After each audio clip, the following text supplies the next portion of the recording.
Bismillahirrahmanirrahim. Welcome to Theatre of Education. I am your instructor Syed Abdul Moid Shah. I hope कि आप सब खैरियत से होंगे। जैसे कि हम बेसिक इंग्लिश ग्रामर के हवाले से एक सीरीज़ लेके चल रहे हैं और इसमें हम नाउन पढ़ चुके हैं। फिर प्रोनाउन को अभी हम पढ़ रहे हैं। प्रोनाउन को डिफ़ाइन कर चुके हैं विद एग्जांपल। उसकी एटिमोलॉजी पढ़ चुके हैं, डेफिनीशन, और फिर पर्सन्स ऑफ प्रोनाउन, और अब हम केसेस ऑफ प्रोनाउन को लेके चल रहे हैं। अच्छा, केसेस ऑफ प्रोनाउन जो है ये इतने मुश्किल नहीं है जितना इसको पेश किया जाता है। या फिर स्टूडेंट्स या कैंडिडेट्स घबरा जाते हैं, पता नहीं केसेस ऑफ प्रोनाउन क्या होंगे। हालांकि इसको हम स्कूल लेवल पे शुरू ही से पढ़ते आ रहे हैं। स्कूल में, कॉलेजेस में, यूनिवर्सिटी में हम पढ़ते आ रहे हैं। बात है कॉन्सेप्ट क्लियर होने की। एक दफ़ा अगर हमारा कॉन्सेप्ट क्लियर हो गया तो फिर इसको रिपीट करने की ज़रूरत ही नहीं होगी, क्योंकि कंसेप्चुअल स्टडी बहुत ज़रूरी है। अच्छा, cases of pronoun. Cases of pronoun total जो है ये 5 केसेस हैं। इस ज़हन में रखिए। सबसे पहली बात ये है कि कोई भी आपसे पूछे कि केसेस ऑफ प्रोनाउन कितने हैं, उनको बता दीजिए कि 5 केसेस ऑफ प्रोनाउन हैं। फिर दूसरा अगर वो सवाल करे कि कौन-कौन से केस हैं, इसके लिए भी चलिए स्टडी करते हैं। सबसे पहला केस जो है उसे कहते हैं सब्जेक्टिव केस। सब्जेक्टिव या नॉमिनेटिव केस। यहाँ पे मैं लिखना भूल गया, सब्जेक्टिव के साथ नॉमिनेटिव। सब्जेक्टिव स्लैश नॉमिनेटिव, इसको सब्जेक्टिव भी कहते हैं, नॉमिनेटिव भी कहते हैं। सेकंड केस हमारे पास है ऑब्जेक्टिव केस। थर्ड नंबर पे हमारे पास है पजेसिव एडजेक्टिव। ठीक है, पजेसिव एडजेक्टिव, इससे घबराने की ज़रूरत नहीं है। और फोर्थ नंबर पे है पजेसिव प्रोनाउन, और आखिर में है रिफ्लेक्सिव केस। अच्छा, सब्जेक्टिव क्या है? हम कहते हैं ना, सेंटेंस में हम यूज़ करते हैं कि subject, verb and object. Subject होता है काम करने वाला, या डूअर ऑफ एक्शन भी कहते हैं, या फिर तीसरी सूरत में जो मॉडर्न डेफिनेशन के मुताबिक जिसके बारे में बात की जाए। ठीक है, जिसके बारे में बात की जाए, ये उससे प्लीज़ इससे मत जोड़िएगा पर्सन्स ऑफ प्रोनाउन से। ठीक है, सब्जेक्ट जो होता है कि सेंटेंस में जिसके मुतल्लिक बात हो रही हो। ठीक है, सब्जेक्टिव केस आई, मैं, we, you, he, she, it, they, ये सब्जेक्ट है। आई प्ले, वी प्ले, इसमें डूअर ऑफ एक्शन क्या आ रहा है? ठीक है, किसके बारे में बात हो रही है? मैं खेल रहा हूँ, अपनी बारे में बात कर रहा हूँ मैं। यू प्ले, तुम खेलते हो, आपके बारे में बात हो रही है। और फिर ही प्लेज, वो खेलता है, उसके बारे में बात हो रही है। तो ये सब्जेक्टिव केस है। Nominative case, naming, nominative. तो आई का ऑब्जेक्टिव केस कौन सा है? आई का ऑब्जेक्टिव केस है मी। ठीक है, ये बहुत ज़रूरी है। ये आप इसको, आप फिंगर टिप्स पे आप इसको याद रखें और बाय हार्ट करें इसे।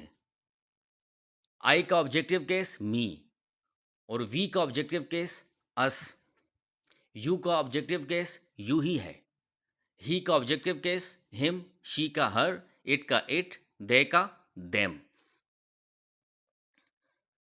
अच्छा, फिर आई का पॉजिटिव ऑब्जेक्टिव केस कौन सा है?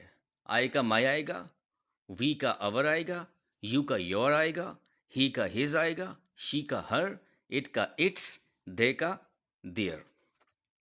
फिर इसके बाद पॉजिटिव प्रोनाउन केस। आई का माइन आएगा, वी का अवर्स आएगा, यू का योर्स आएगा, ही का हिज, शी का हर्स, इट का इट्स, देयर का देयर्स। और फिर लास्ट में रिफ्लेक्सिव केस जो है, आई का माई सेल्फ, यानी कि माई सेल्फ, माई से माई सेल्फ, अवर का अवर से अवर सेल्फ। ठीक है, यूअर से योर सेल्फ, अगर जमा है यू तो योर सेल्व्स। ठीक है, और सिंगल है तो योर सेल्फ। हिज का हिम सेल्फ, यानी कि शी का हर सॉरी, ही का, हिज, हिम, ठीक है, हिमसेल्फ। और फिर शी यानी कि हर, हर सेल्फ। और इट का इट सेल्फ, देयर का देम सेल्व्स। ठीक है, आई होप कि यहाँ तक बात समझ में आई होगी। अब ये क्यों ज़रूरी है केसेस ऑफ प्रोनाउन को समझना? सवाल ये है, अब ये तो समझा दिए और मैंने ये भी कह दिया कि फिंगर टिप्स पे इसको याद रखें, आप बाय हार्ट करें इसे।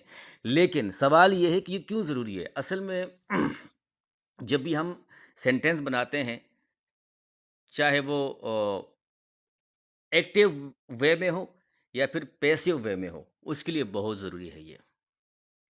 ग्रामेटिकल, अगर हम चाहते हैं कि हमारी इंग्लिश राइटिंग में बेहतरी आ जाए, इंग्लिश स्पीकिंग में बेहतरी आ जाए, तो ये बहुत ज़रूरी है इसको समझना, क्योंकि पैसिव वॉइस, एक्टिव वॉइस से लेकर पैसिव वॉइस तक ये बहुत ज़रूरी है, और फिर डायरेक्ट इनडायरेक्ट स्पीच में। इसलिए ये अगर आप चाहते हैं कि टेंसेस सीखें या फिर आगे एक्टिव पैसिव वॉइस सीखें, फिर डायरेक्ट इनडायरेक्ट नरेशन, तो उसके लिए ये बहुत ज़रूरी है, क्योंकि वहाँ पे चेंजिंग होती रहती है ना। अच्छा, डिस्टिंक्शंस का मतलब होता है तफरीक, फ़र्क, थोड़ा फ़र्क वाज़ेह करना। अब जैसे कि पॉसेसिव एडजेक्टिव है और पॉसेसिव प्रोनाउन है, यहाँ पे थोड़ा फ़र्क ज़रूरी है। मिसाल के तौर पे मैं आपको यहाँ पे एक सेंटेंस, 2 एग्ज़ाम्पल दिए गए हैं। अच्छा, पॉसेसिव एडजेक्टिव को समझ लेते हैं। पहले एडजेक्टिव को समझ लेते हैं। एडजेक्टिव कहते हैं नाउन की सिफ़्त को। एडजेक्टिव वो वर्ड होता है जो नाउन या प्रोनाउन को डिफ़ाइन करता है। उसकी खसूसियत, क्वालिटी, डिसक्वालिटी, व्हाटएवर जो भी है वो डिफ़ाइन करता है, ठीक है? तो पॉसेसिव एडजेक्टिव का इस्तेमाल कैसे किया गया है? ये थोड़ी-सी कन्फ्यूज़न शायद हो रही हो आप लोगों को। This is my pen, this is my pen, ये मेरा पेन है। तो यहाँ पे माय जो यूज़ हुआ है देखिए, पॉसेसिव एडजेक्टिव में, माय। तो यहाँ पर माय जो है, ये कौन-सा केस है प्रोनाउन का? ये पॉसेसिव एडजेक्टिव केस है। क्यों? पॉसेसिव एडजेक्टिव का मतलब ये होता है एडजेक्टिव के, एडजेक्टिव लाज़मी सी बात है हमेशा नाउन को डिफाइन करेगा। यहाँ पर पेन है, क्या है? पेन है।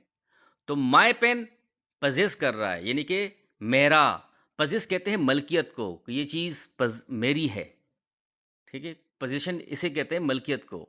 मेरा, उसका, उसकी, ठीक है? हमारा, ठीक है? दिस इज़ माय पेन, ये मेरा पेन है। लेकिन यहाँ पे माय जो इस्तेमाल हुआ है पॉसेसिव एडजेक्टिव, क्यों? क्योंकि ये पेन को डिफाइन कर रहा है, यानी कि पेन जो है वो नाउन है। यहाँ पे ये डिफाइन कर रहा है नाउन को, इसलिए इसको पॉसेसिव एडजेक्टिव भी कहते हैं। डिफाइंस द नाउन पेन, क्योंकि वो जो नाउन है पेन इसको डिफाइन कर रहा है, इसलिए इसे पॉसेसिव एडजेक्टिव कहते हैं। दूसरे एग्जांपल देख लें। फिर पॉसेसिव प्रोनाउन है। अब possessive pronoun, this is mine, ये मेरा है। तो यहाँ पे तो कोई नाउन नहीं है, यहाँ पे तो बात आके ख़त्म हो गई। लेकिन अब देखिए, this is my pen, my के बाद नाउन का लगना ज़रूरी है। अब दिस इज़ माय तो अगर हम बोलेंगे तो जुमला तो इनकम्प्लीट है, तो माय के बाद फिर नाउन का लगाना ज़रूरी है। इसलिए इसे पॉसेसिव एडजेक्टिव कहते हैं। और यहाँ पे जब माइन लगा लिया पॉसेसिव प्रोनाउन में, तो इसका मतलब ये है कि माइन जो है ये बज़ाते खुद एक पोज़ीशन है और इसे नाउन की ज़रूरत नहीं है। Stands alone without a noun. जब माइन की बात आती है तो इसका मतलब ये है कि यहाँ पे इसके बाद कोई नाउन लगाना ज़रूरी नहीं है। लेकिन जब माय आएगा तो उसके बाद नाउन का आना ज़रूरी है, क्योंकि जब नाउन लगेगा तो अल्टीमेटली माय जो है वो यहाँ पे एज अ पॉसेसिव एडजेक्टिव का रोल प्ले करेगा और डिफाइन कर रहा है, तो इसलिए इसको नाम दिया गया पॉसेसिव एडजेक्टिव, और माइन को पॉसेसिव प्रोनाउन।